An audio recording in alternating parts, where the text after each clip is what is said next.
You are listening to the Marketing 32 Show with your host, Brett Allen. Hi, Brett Allen here, host of the Marketing 32 Show, where I connect with leading dentists, dental influencers, industry experts to uncover the latest and greatest on how to help your practice grow and thrive. This episode is, of course, brought to you by our team here at Marketing 32. I think we're the only dental marketing team that is fully backed by a performance guarantee that if you're not growing, you don't pay us. So we truly try to find those docs that we know we can help deliver a ton of value and help you grow and get to that next level. If you're interested in that and want to learn more, reach out to us at marketing32.com. We can set up a quick discovery call and see if we'd be a great fit to help you grow. Quick shout out to Laura Brenner from Lullaby's Career Coaching. We did an episode together recently. You guys got to go check that out. We talked all about burnout and alignment with who you are at your core in dentistry, and maybe dentistry is not the right fit for you. And if you're looking to make a change, Laura can definitely help you with that. Today, I'm super excited to have a new friend, Littrell with Tuatara. She's a CPA by trade turned strategic dental growth consultant. She loves talking all things related to growing your practice, whether that's through marketing, to new ideal patients, or going out of network to take back control of your pricing, or adding an associate or partner to serve more ideal patients. She's the lady to go to. Her love language is travel. She takes at least one trip a month, preferably someplace with water. Me too. I would love to go to one place new every month with water. But when she's home in Charlotte, North Carolina, she loves cheering on her elementary age kiddos in youth sports. JJ, welcome to the show. Thanks, Brad. I'm excited to be here. I appreciate you having me. Thanks for coming on. I'm excited to talk more about what it is that you guys do at Tuatara and how you help practices. I guess to kind of set some background here, we met online through Dental Nachos group. If you guys aren't familiar with that community, go check them out on Facebook, Dental Nachos with Paul Goodman. But let's talk about how you got into dental. What was kind of the interest in dentistry and why dentistry? How did you get started in dental? Yeah, like many consultants, it was kind of on accident, or I guess you could say, fate played its cards. So I originally was in the hospitality industry. So I worked with Marriott, Starwood hotels in hospitality, and then started working in healthcare consulting from a finance and accounting perspective. And came to realize, and it may not surprise you, hospitality and healthcare are actually quite similar in a lot of ways.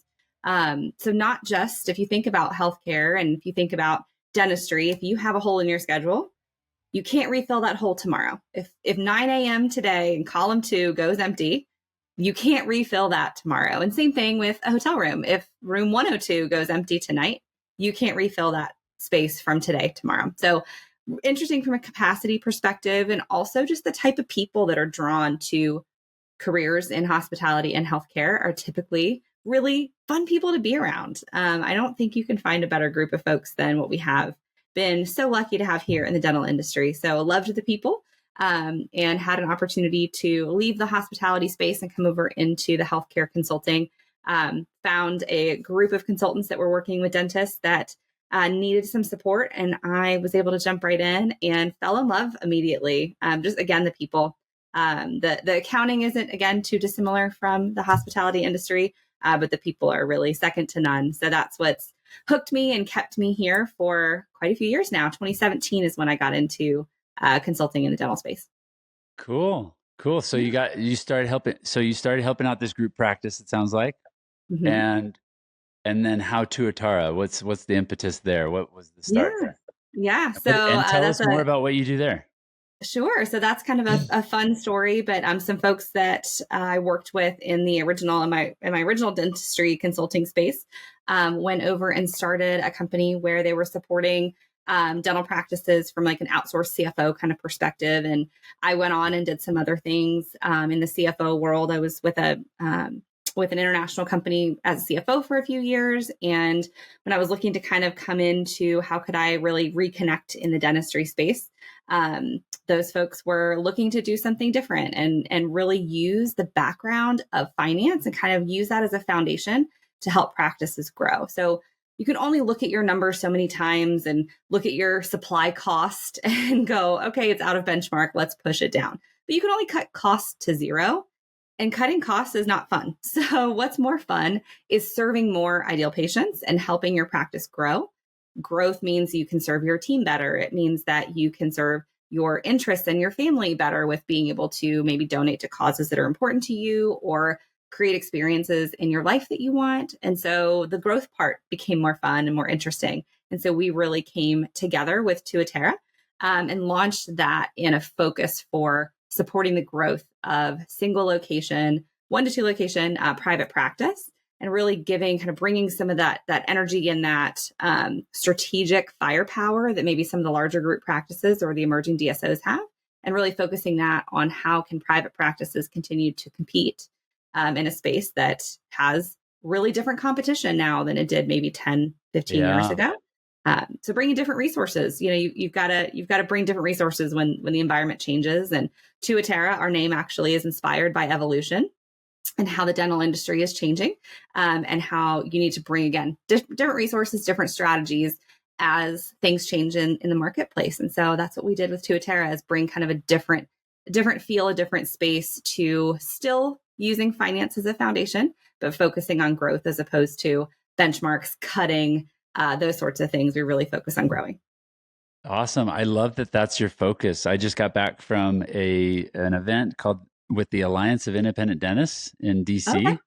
Mm-hmm. The group of about 100 docs that met together and talking about the change in landscape in the industry and how DSOs are coming in and how private practice needs to reclaim its stronghold in the industry, really. Mm-hmm. And all the different things. So that movement, you guys should go check it out. Alliance of Independent Dentists. Go check them out. They're doing some cool things, and also integrated with the ADA and different things in Washington that, policies and things like that. So yeah, go check them out. But I love that your focus as a CPA and as at your firm is not just, okay, what's the bookkeeping strategy and the end of the year tax strategy to save money. It's also, let's look at some models. I remember when we were first met, you showed me a bunch of different spreadsheets and different models that you guys use to work with clients to look at the metrics of the practice and look at the books and cash flow and how that's related to team and growth. I think it's really cool. Also, like you mentioned, going out of network, we'll go more into that. But let's talk more about Tuatara. Thank you for correcting me on the name. I was saying. Oh no, you're good. Let's talk more about what you guys are like really core with when you work with a practice. I think what you focus on is team and leveraging that team, and hiring the right associate. Let's talk about that. How do you guys work with practices on a more intimate level? Processes, things that you do when you implement all the things you can do with them. Yeah, absolutely. So for us, it's really about what are the goals of the practice owner? What are they trying to accomplish? That's not typically related to things that you'll find on the P&L. So you will sometimes hear, I want, 15% EBITDA, or you may hear, I want to grow my revenue by X dollars. But what we really focus on is, what do you want to accomplish with your team, with your practice, things that we love to support. I want to help my office manager grow. I know I can't be everywhere. I can't be everything in my practice. I need more time. How can my office manager grow? How do I support them in that? How do I get my team aligned with what we're trying to do and how we're trying to accomplish that? How do I bring in another doctor? So again, we talked just briefly about the change in dentistry. DSOs are in the market. Unless you are in a rural location, you are going to have some pressure around DSOs. They're bringing massive strategic support into their organization. So how can you kind of leverage the types of things that they're doing in your practice so that you can still compete, but also have the quality of life that you want? We can't have, the job of dentistry is so physical. You can't work 7 days a week. And if you do, it's not going to be for very long. So how do we give you all the things that you need inside your practice to support the doctors that work there, to support the operations team, to support the office manager? So all those things come together and have a healthy business that can go on into perpetuity. That's something that's really cool. We often, I think, dentistry for so long has thought about these kind of chunks of time where I'm the dentist and then you buy my practice and then you're the dentist, versus how do we have smile dentistry, for example, made up name, that just continues on and that can go, JJ and Brett can work together, and then we can transition to Maggie and Mark, and that relationship with those patients can continue, and you can have this multi-generational practice without having to have your kids go to dental school, without having to worry about your timeline, things like that. So really kind of a unique way that we talk to doctors about what they want for their family, for their legacy, for their patients, for their team. And then we help them build a plan to support that. And often we find that is through people, whether that's office managers, bringing in another doctor, et cetera. So that's kind of the focus that we start with practices, which I think is a little different than, or perhaps very different, I hope, very different than what you experience with most other CPAs or accountants, finance people. Mm-hmm. Right. Yeah. I don't think they get too much into the weeds of that. And they certainly don't get too much into the weeds of marketing. I've talked with a number of docs who are interested in working with our team, and then they go to their CPA to talk about expenses, and they're like, why would you spend that much on marketing? It's like, well, when you look at cost per patient and revenue per patient and lifetime value of patient, and especially when you get into higher end cases and the ROI that comes from those, it certainly makes a lot of sense to do marketing. I mean, you should constantly be focusing on marketing. It's not just a one-time thing or just hoping and praying that your patients will refer other patients. I mean, yes, we want to get to that type of growth where it's all through word of mouth, and you should be focusing on patient experience to do that and relationship with that. But marketing is a big part of it. And I'm glad that you guys have an awareness to that, and that you get more involved than just the P&L and the balance sheet. We do. That's right. So I think we chatted about this earlier. You know, dentists spend less in marketing than every other industry except for utilities. So the only folks that are advertising less than dentists are people who provide public utilities.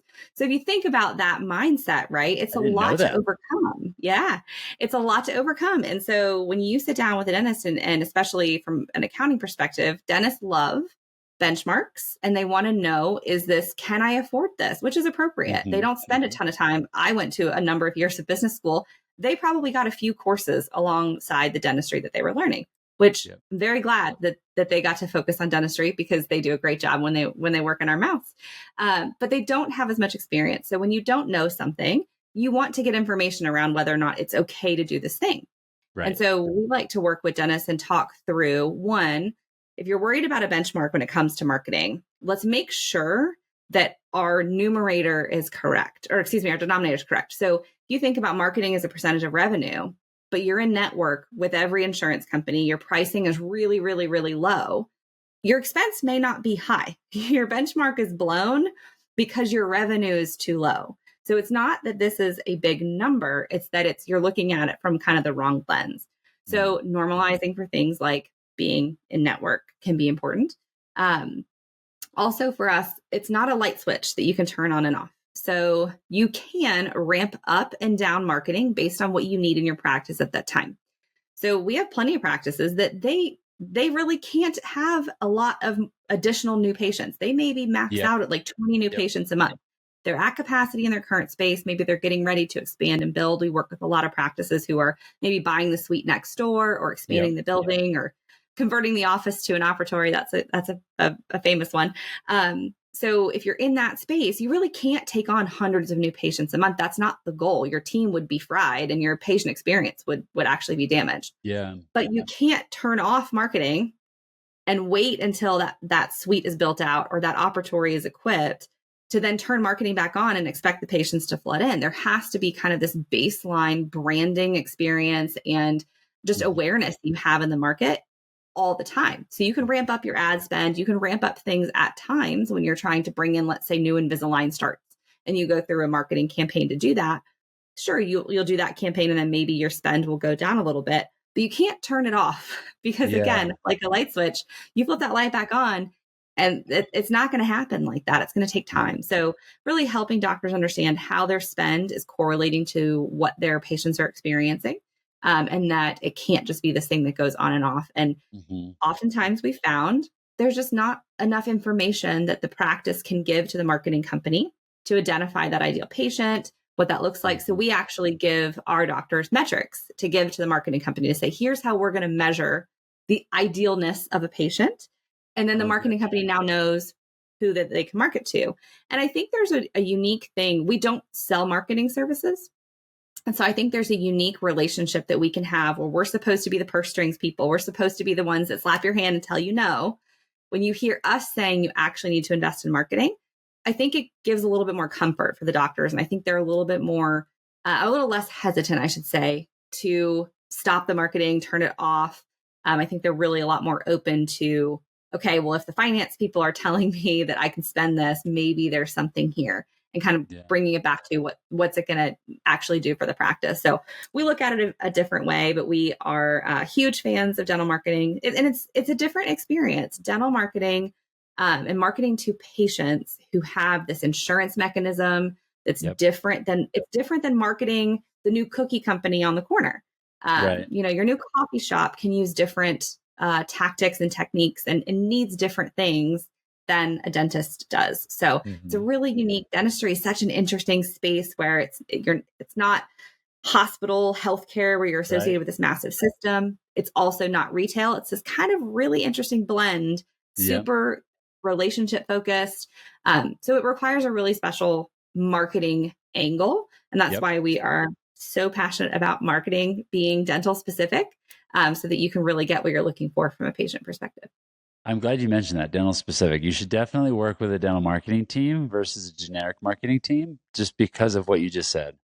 They understand the patient journey a lot better, and they understand what tactics work to attract that patient, and to get the right quality patient in the door versus somebody who's just shopping prices or, So let's talk a little bit more. I know we want to talk about associates and building the team, but let's go a little bit deeper into this marketing. You talk about the ideal patient and how you help the practice discover what are some things that a doc listening can do to really start to nail in, okay, who is my ideal patient, and what are ways that I can ensure my team and my marketing company I'm working with are attracting that patient?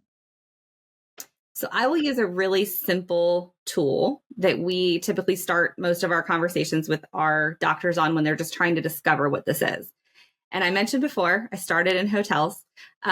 So we use a hotel example, and we will ask the doctor, okay, if you were a patient walking into this practice, what kind of hotel would you want them to associate this practice with? So some folks will use car brands. We'll go with hotel because that's my background. So I do also love cars, but so we'll say, okay, what kind of experience do you want them to have? Oh, well, I want them to have a JW Marriott experience. And go, okay, what does that mean to you? When you think about walking into a JW Marriott, what do you expect from a lighting perspective, from a staff perspective, from a uniform perspective, from a price perspective?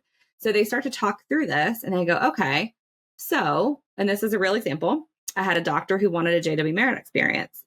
They were considering buying a practice that was in a shopping center with a discount grocery store.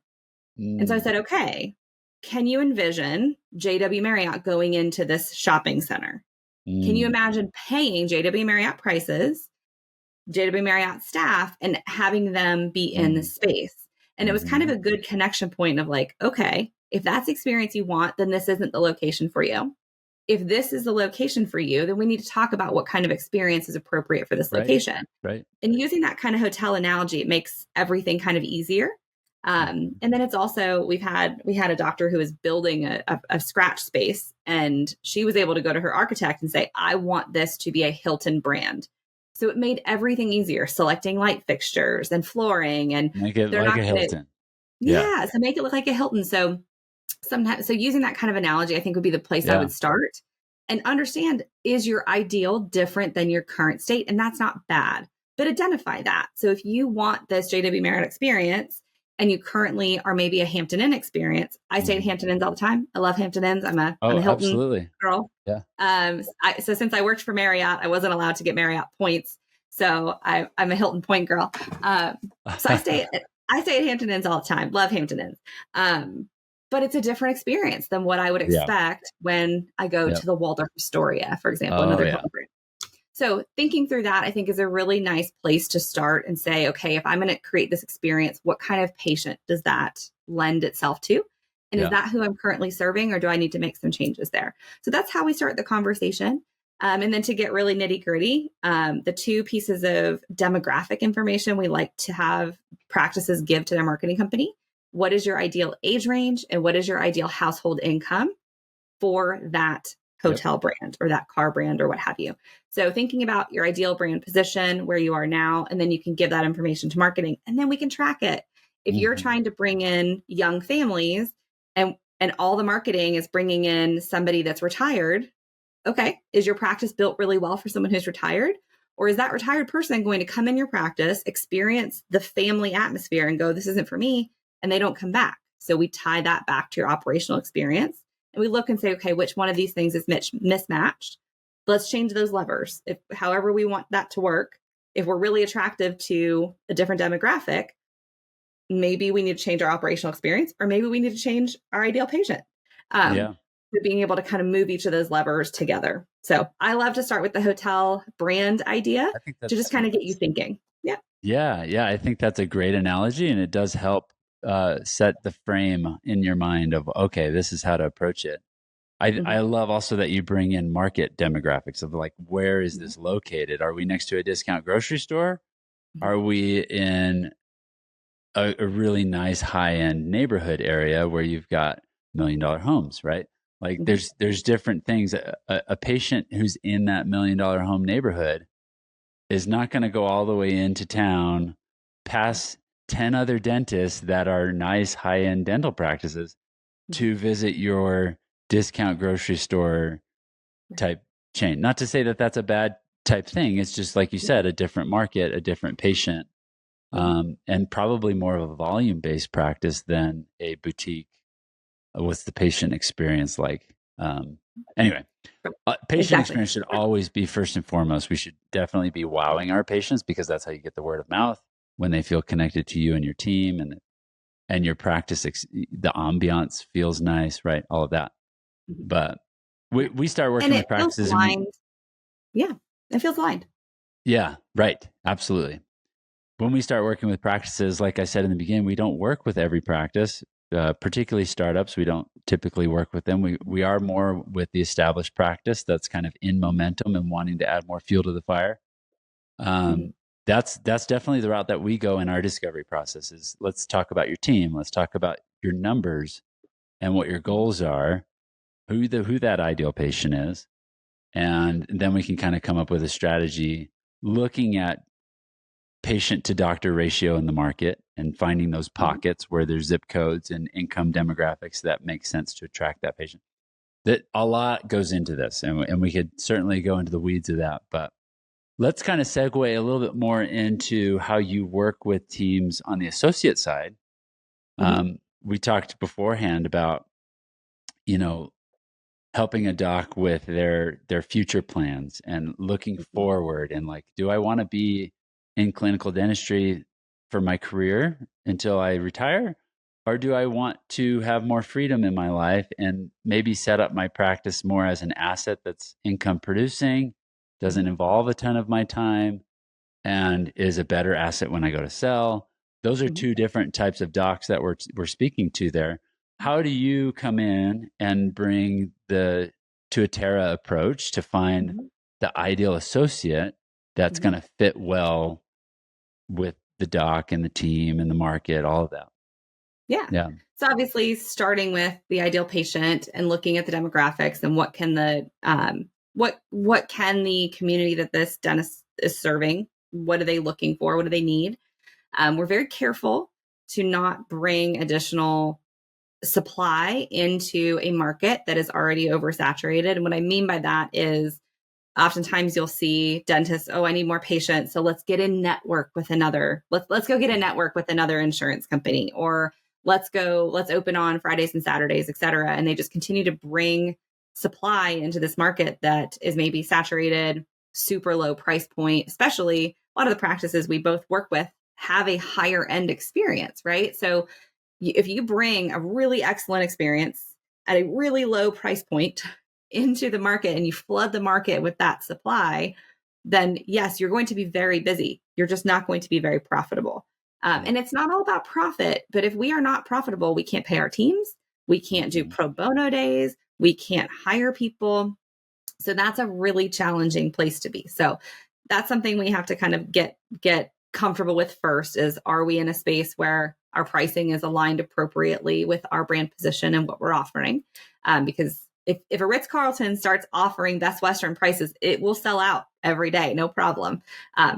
But it's not a great business model. There's a reason why that is not seen anywhere, right? Yeah. So aligning that first, and then really understanding, what do you want your practice to look like from a life perspective? And what we have found is that often dentists working by themselves have a much higher stress level. They have, it's a lot harder for them to invest in some of these growth things like technology, marketing, et cetera. But you bring another doctor in, you're able to produce more in that space. Your team can have more hours. We hear it a lot from doctors. I only want to work 3 days a week. My team wants 4. So what do? They work 4 so that their team can get 4 days, because it's hard to hire people. So now if we're not offering as many hours as the team down the street, so what if we were able to bring in another doctor that can support what your team is looking for, what your patients are asking for, but also gives you the quality of life? So that's where we start that conversation. And really starting that before. I think a lot of folks think I need to recruit an associate, get them in-house, and then I'll figure out the rest. We actually flip that equation and we say, let's figure it out first. Let's talk about what your marketing plan is going to look like. Let's talk about, if an associate was here, what kind of procedures would they be doing? What would you want them working on? Where would they work? If you've got 4 operatories, you're not going to be there at the same time as this associate. So what does that look like? So thinking through your space, your team, et cetera. Once we go through that process, then we help you create what we call a compelling associate opportunity. So what is unique about your practice? What can you offer to an associate? And oftentimes that includes a clear pathway to partnership. Some doctors are not interested in that, but a lot are. And they're interested in, they don't want to go out on their own and start a practice. They don't want to go out and have to go through the process of buying a practice and converting it into what they want, turning over the team, changing technology. But it'd be real nice to find someone who has a few steps ahead of them, maybe, 10 or so years of experience, that has a practice and then coming in and becoming a partner in that practice. So it's a way different opportunity if you're able to start the process by saying, hey, associate, here, we've thought about these things. Here's our marketing plan. Can you imagine how good you would feel as an associate if you sat down and said, hey, this opportunity sounds interesting. And they said, yep, here's how we're going to fill your schedule. And they had an actual plan instead of saying, we'll fill you up. Pinky promise. But you sit down and they say, here's our marketing plan. We're working, with the dental marketing company. They've walked us through, this is what we can do in the market. Here's what our brand strategy looks like. With all that stuff set up, it's going to be a really compelling opportunity for an associate. And then if you're able to say, and by the way, for the right person, and we always hear this, for the right person, there's partnership opportunity. Well, then the associate goes, well, who's the right person and what's the opportunity? And the doc goes, we'll figure that out. We'll figure it out, because who knows what that looks like. Instead saying, well, here's what it means to be the right associate for a partnership opportunity. And here's what the opportunity is. That's something, you see DSOs doing these things. They have full HR departments that, single doc, single location practices don't have. And so we're able to bring that level of sophistication to the process so that you can compete very clearly against some of those other opportunities, and find the right associate for what you're trying to do. So that's been a really fun thing that we've enjoyed doing with practices. And that's what we're really focused on this year. We see just the impact that having another doctor in your practice can make, and having that doctor be a partner versus an associate, is really like a cheat code for, and you talked earlier about a thriving practice. That really is how you're able to thrive and have the quality of life you want, and also be able to have the practice that you want. So Yeah. that's been really fun. I'm glad you talked about that. You certainly need help. Your team the is paramount. It's how you get freedom. It's the how. And Mhm. um, oftentimes we don't think of people as the how. We think of, what do I need to do? What are the processes I need to implement?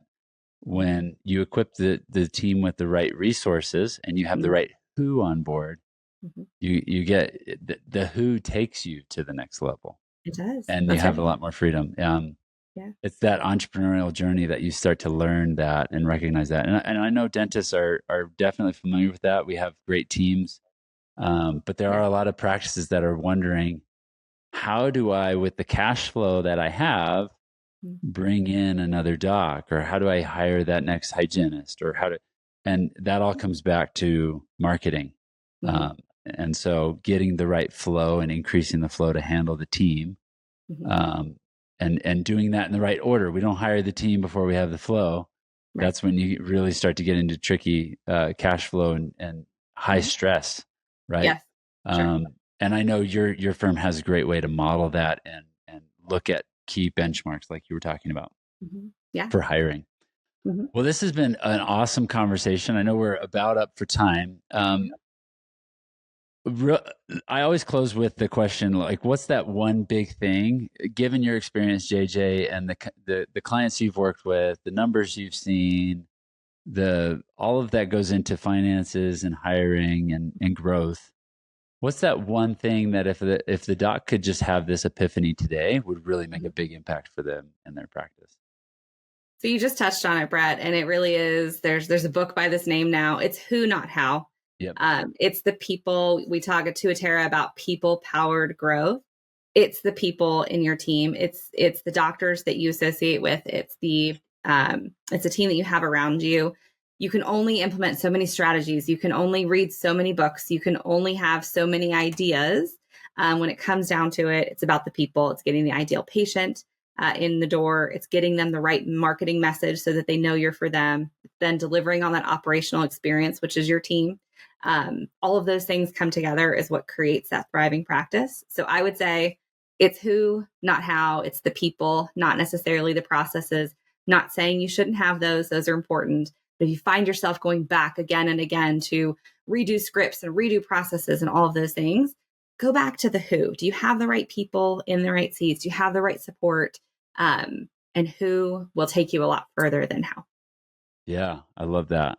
That's awesome. So I know you have a whole method around how you do that and how you hire and help people ask the right questions um and then that next step after they're hired, right? Like working with Mhm. them to jointly create processes that they Mhm. own. All of that kind of stuff Yeah, that goes into that's right. management. Yeah, But that's right. um yeah. So if they need help with that, if you guys who are listening are looking at retiring in the next 5 to 10 years, or you're looking at forward planning and you're looking at, how do I get more freedom in my practice, or tax strategies and looking at what key benchmarks and metric, where should I be at for my size practice, for my size revenue, JJ's got all of that. They can Yeah, certainly help you with models and next steps for growth and doing that in a predictable way that's not going to be high risk for your practice. So that's right. Yeah. yeah, so And we, where can they reach out and get in touch with you? yeah, Should they go to your website? You want to share your yeah, email? What do you I'd be want? happy to. I'd be Yeah. happy to. So, as you just mentioned, we actually do have a ton of free resources. So, we have resources on, if you're wondering, you're like, JJ, you make marketing sound so great, but how much money should I be spending on this? Like, what are we talking about here? We've got a really quick 4-minute video you can watch to see how much your practice should be spending on marketing. We have resources on whether or not bringing in another doctor will actually make you any additional profit in your practice and what you should consider there. Free resources with videos and worksheets that show you how to fill that out so that you can see what the numbers are for your practice. And then also, if you're hiring an associate, we've got a whole program that's free that you can go through and see how you can create an opportunity that's compelling for your ideal associate for your actual opportunity. So all of that is on our website and the resources Yeah, page. I just pulled it up. This is a great page. You guys should go check it out. Grow with Tuatara. Tuatara.com. We'll put that in the show notes so you guys can go click on it and go there. But yeah, JJ, thank you for your time today. I think we've provided a lot of value and covered a lot of different things that are going to help our listeners. So thank you for coming on. Yeah, thanks for having me, Brad. It was a great conversation. Yeah. And again, that's growwithtuatara.com. And until the next time on the Marketing 32 Show, have a great day.